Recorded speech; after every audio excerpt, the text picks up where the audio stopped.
I have a message for President Macron. Today, Israel is defending itself on 7 fronts against the enemies of civilization.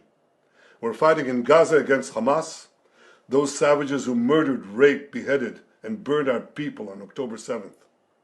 We're fighting in Lebanon against Hezbollah, the most heavily armed terror organization in the world, which was planning an even greater massacre than October 7th on our northern border, and that has rocketed Israeli towns and cities for nearly a year. We're fighting against the Houthis in Yemen and the Shiite militias in Iraq and Syria that together have launched hundreds of drones and missile attacks against Israel. We're fighting against terrorists in Judea and Samaria who are trying to murder civilians in the heart of our cities.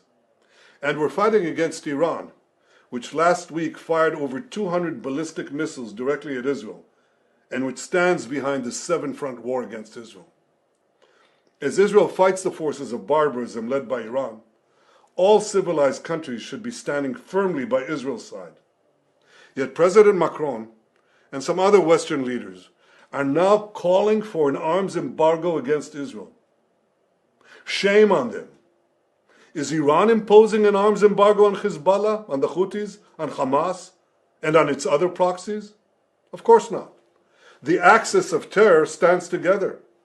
But countries who supposedly oppose this terror axis call for an arms embargo on Israel. What a disgrace.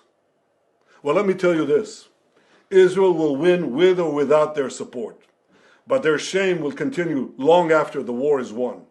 For in defending ourselves against this barbarism, Israel is defending civilizations against those who seek to impose a dark age of fanaticism on all of us. Rest assured, Israel will fight until the battle is won, for our sake and for the sake of the peace and security of the entire world.